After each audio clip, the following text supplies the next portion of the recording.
കൂട്ടുകാരെ എന്തൊക്കെയുണ്ട് വിശേഷം? സുഖാണോ? അപ്പോഴേ നമ്മൾ ഇന്ന് കുറച്ച് കാര്യങ്ങൾ ക്ലാസ്സിൽ പഠിച്ചല്ലേ? അപ്പൊ അത് നമുക്കൊന്ന് റിവൈസ് ചെയ്തൊന്നുകൂടെ ഒന്ന് നോക്കാം. എന്താ? അപ്പൊ ഇന്ന് ആദ്യം നമ്മള് ചർച്ച ചെയ്തത് സംഗീതത്തെ കുറിച്ചാണ്, ഇല്ലയോ? ഇപ്പൊ ലോകത്ത് 2 തരം സംഗീത രീതികളുണ്ടെന്ന് പഠിച്ചല്ലേ? ഏതൊക്കെയാ? ആണല്ലോ, പാശ്ചാത്യ സംഗീതം, പൗരസ്ത്യ സംഗീതം, ഇല്ലയോ? അതില് നമ്മളിന്ന് പ്രധാനമായിട്ടും എടുത്തത് നമ്മുടെ ഈസ്റ്റേണിനാണ്, പൗരസ്ത്യ സംഗീതം. പൗരസ്ത്യ സംഗീതത്തിൽ നമ്മൾ പ്രധാനപ്പെട്ട 2 സംഗീത രീതികളെ കുറിച്ച് നമ്മൾ നോക്കി. ഏതൊക്കെയാണ്? ഒന്ന് പേർഷ്യൻ സംഗീതം, അല്ലെങ്കിൽ അറേബ്യൻ സംഗീതം, അല്ലെങ്കിൽ ഇന്ത്യൻ സംഗീതം, ഇല്ലയോ? ഇന്ത്യൻ സംഗീതത്തിൽ പ്രധാനപ്പെട്ട ഏതൊക്കെയാ? കർണാടക സംഗീതം, പിന്നെ ഹിന്ദുസ്ഥാനി സംഗീതം, ഇല്ലയോ? അങ്ങനെ. അപ്പൊ അത് നമ്മൾ മനസ്സിലാക്കി. അപ്പൊ നമ്മൾ നോക്കിയത് സംഗീതം, അതിന്റെ അടിസ്ഥാനമായിട്ടുള്ളത് എന്താണ്? അപ്പൊ അതെന്താണ്? ശബ്ദമാണ്, അല്ലേ? ശബ്ദത്തില് ഏറ്റവും സൗന്ദര്യമുള്ള, കേൾക്കാൻ ഇമ്പമുള്ള ശബ്ദത്തെയാണ് നമ്മൾ എന്തിനെടുത്തിരിക്കുന്നത്? സംഗീതത്തിനായിട്ട് എടുത്തിരിക്കുന്നത്, ഇല്ലയോ? അതിന് നമ്മൾ എന്തോ ഒരു പേര് പറയുന്നു പറഞ്ഞു. നാദം. എന്താ? നാദം. എന്നൂടെ പറഞ്ഞേ. നാദം. അപ്പൊ നാദമാണ് സംഗീതത്തിന് അടിസ്ഥാനമായിട്ടുള്ളത്.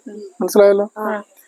അപ്പൊ എന്തൊക്കെ തരത്തിലുള്ള നാദങ്ങള് നമ്മൾ കേൾക്കാറുണ്ട്? ഒരു നാദം. നാദം ഏതൊക്കെയുണ്ട്? മണിനാദമുണ്ട്, കിളിനാദമുണ്ട്, ചെണ്ടയുടെ നാദമുണ്ട്, തബലയുടെ നാദമുണ്ട്, മൃദംഗത്തിന്റെ നാദമുണ്ട്, വീണയുടെ നാദമുണ്ട്, ഇല്ലയോ? അപ്പൊ അതെല്ലാം കേൾക്കാൻ വളരെ രസകരമായിട്ടുള്ളതാണ്, ഇല്ലയോ?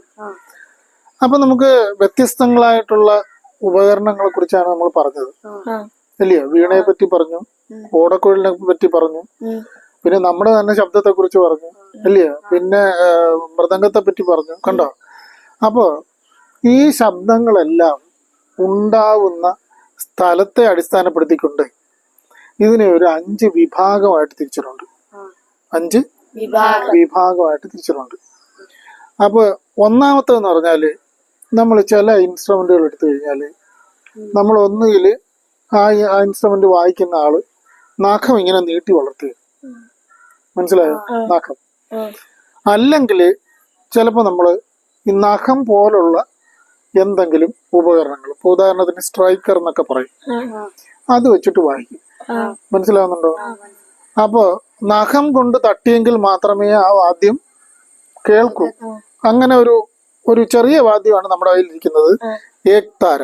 ഒന്ന് തട്ടിക്കേ. കണ്ടോ? ഒന്നുകൂടെ ശക്തിയായിട്ട്, ഒന്നുകൂടെ ശക്തിയായിട്ട്. കണ്ടോ? നഖം കൊണ്ട് തട്ടുമ്പോ നാദം ഉണ്ടാവുന്നത്. കണ്ടോ? അപ്പൊ അങ്ങനെയുള്ള കുറെ ഇൻസ്ട്രുമെന്റ്സ് ഉണ്ട്. അപ്പോ അതിന് പറയുന്നത് നഖ ജം. എന്ത്? നഖ ജം. ജം എന്ന് വെച്ചാ ജനിക്കുന്നത്. അപ്പൊ നഖം കൊണ്ട് തട്ടുമ്പോൾ നാദത്തെ ഉണ്ടാക്കുന്നത്. മനസ്സിലായോ? അപ്പൊ അങ്ങനെയുള്ള ഏതെങ്കിലും 1-2 ഇൻസ്ട്രുമെന്റിന്റെ പേര് പറയാമോ? വീണ, പിന്നെ ഗിറ്റാർ. മനസ്സിലായോ? അപ്പൊ അങ്ങനെ പല ഉപകരണങ്ങളും ഇതുമാതിരിയുള്ളതുണ്ട്. ഇനി അടുത്ത എന്താണെന്ന് അറിയാമോ? നമ്മള് കാറ്റ് ഊതി കയറ്റണം. മനസ്സിലായോ? കാറ്റ് ഊതി കയറ്റുമ്പോഴേ അതീ ശബ്ദം കേൾക്കും. അങ്ങനെയുള്ള കുറെ ഉപകരണങ്ങൾ. ഹാർമോണിയം ഒന്ന്. അടുത്തത് ഓടക്കുഴൽ. ഒന്ന് കാണിച്ചേ. ഓടക്കുഴൽ. കണ്ടോ? കാറ്റ് ഊതി കയറ്റിയെങ്കിൽ മാത്രമേ അതിലൂടെ ശബ്ദം വരുത്തുള്ളൂ. മനസ്സിലായോ? ഓടക്കുഴൽ. അപ്പൊ ഈ ഹാർമോണിയം, ഓടക്കുഴൽ 2 വാദ്യത്തെ കുറിച്ച് പറഞ്ഞു. 2ഉം വായു കൊണ്ട് പ്രവർത്തിക്കുന്നതാണ്. പക്ഷെ 2നും 2 പ്രത്യേകതയുണ്ട്. ഒന്ന്, നമ്മള് ഹാർമോണിയത്തിനകത്ത് നമുക്ക് ഒരു ഉല പോലൊരു സംഭവമുണ്ട്. അത് വെച്ചിങ്ങനെ മീട്ടി കാറ്റിനെ ഉള്ളിലോട്ട് അടിച്ച് കയറ്റിയെങ്കിൽ മാത്രമേ എന്തുണ്ടാവത്തുള്ളൂ? നാദം ഉണ്ടാവത്തുള്ളൂ, ഇല്ലയോ? ശബ്ദം ഉണ്ടാവത്തുള്ളൂ. അടുത്തതിനകത്താണെങ്കിൽ നമ്മുടെ ശരീരം കൊണ്ട് ഊതി അങ്ങോട്ട് കയറ്റ് വേണം, ഇല്ലയോ? അപ്പൊ അത് രണ്ടും അങ്ങനെ രണ്ട് തരത്തിൽ പ്രവർത്തിക്കുന്ന വായു വാദ്യങ്ങളുണ്ട്. അപ്പൊ അതിനെ പറയുന്നത്, അങ്ങനെ ഉണ്ടാകുന്ന ശബ്ദത്തെ നമ്മൾ പറയുന്ന പേരാണ് വായു ജം. എപ്പോഴും ജം എന്ന് വരും, ജനിക്കുന്നത് വായു ജം. ഇപ്പൊ രണ്ടെണ്ണം പഠിച്ചേ.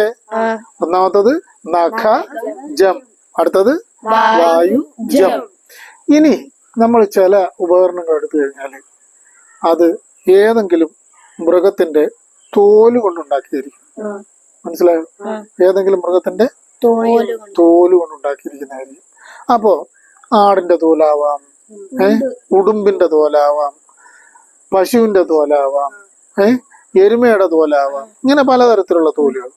ആ തോലുകളിൽ തന്നെ ആ മൃഗത്തിന്റെ തന്നെ പല ഭാഗങ്ങളിൽ നിന്നെടുക്കുന്ന തോലുകളും ഉണ്ട്.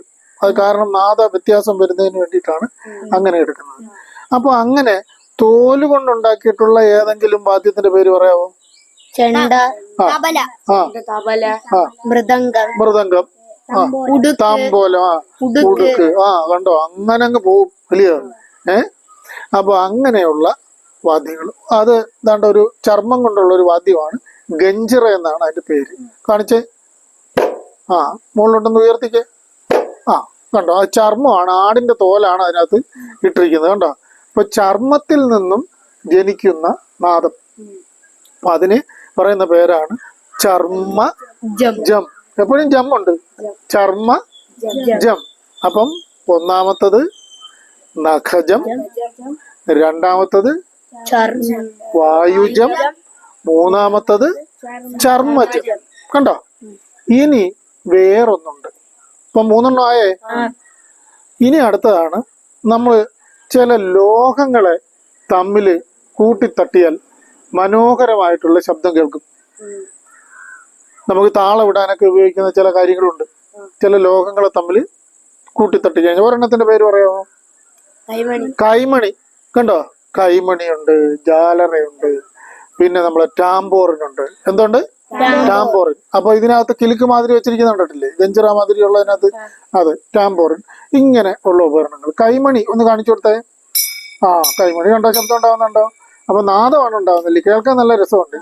അപ്പൊ അങ്ങനെ ലോഹങ്ങൾ തമ്മിൽ കൂട്ടിത്തട്ടുമ്പോൾ ജനിക്കുന്നത്. അപ്പൊ അതിന് പറയുന്ന പേരാണ് ലോഹ ജം. അപ്പൊ എത്ര എണ്ണമായി? 4 ആയി. ഒന്നാമത്തത് നഖജം, രണ്ടാമത്തത് വായുജം, അടുത്തത് ചർമ്മജം, അടുത്തത് ലോഹജം.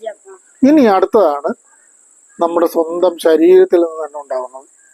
ശരീരം ഏതിനൊക്കെ ഉള്ളത്? പക്ഷികൾക്കുണ്ട്, മൃഗങ്ങൾക്കുണ്ട്, പിന്നെ മനുഷ്യർക്കുണ്ട്, ഇല്ലയോ? ഉരകങ്ങൾക്കുണ്ട്, ശരിയല്ലയോ? അങ്ങനെയുള്ള ശരീരമുള്ള ജീവികളിൽ നിന്നും പുറപ്പെടുന്ന നാദം. മനസ്സിലായോ? അതിന് ഒരു ഉദാഹരണങ്ങൾ പറയാമോ? അതുകൊണ്ട് ഇവിടെ തന്നെ കേൾക്കുന്നു. കിളികള്, മൈന ചലിക്കുന്ന മൈനയുടെ ശബ്ദം, ഇല്ലയോ? മൃഗങ്ങള്, പശുവിന്റെ ശബ്ദം, ആടിന്റെ ശബ്ദം, നമ്മുടെ അതെ അതെ, സപ്തസ്വരങ്ങൾ തന്നെ വ്യത്യസ്ത ജീവജാലങ്ങളുടെ ശബ്ദങ്ങളുമായിട്ട് സാമ്യമുള്ളതാണെന്ന് കഴിഞ്ഞ ക്ലാസ്സിൽ പറഞ്ഞായിരുന്നു, അല്ലയോ? അതിനെ കുറിച്ച് നമുക്ക് പിന്നൊരു ദിവസം പറയാം. അപ്പൊ അങ്ങനെ ജീവികളുടെ ശരീരത്തിൽ നിന്ന് ഉണ്ടാവുന്നത്, അതിനെ പറയുന്ന പേരാണ് ശാരീരജം. അപ്പൊ നമ്മള് 5 വിധത്തിലുള്ള നാദങ്ങളെ അത് പുറപ്പെടുന്നതിനനുസരിച്ച് പഠിച്ചു. ഏതൊക്കെയാണ്? ഒന്നാമത്തത് നഖജം, രണ്ടാമത്തത് വായുജം, അടുത്തത് ചർമ്മജം, അടുത്തത് ലോഹജം, അടുത്തത് ശാരീരജം. കണ്ടോ? അപ്പൊ ഇത് വളരെ ക്ലിയർ ആയിട്ട് മനസ്സിലായോ? അപ്പൊ നല്ല രസകരമായിട്ട് നമ്മുടെ ഇന്നത്തെ ചർച്ച പോയി, ഇല്ലയോ? അപ്പൊ വളരെ സന്തോഷം. നമുക്ക് അടുത്ത ക്ലാസ്സിൽ പഠിക്കുന്ന കാര്യങ്ങൾ നമുക്ക് അടുത്ത ചർച്ചയിൽ ഉൾപ്പെടുത്താം. എന്താ? ഓക്കെ.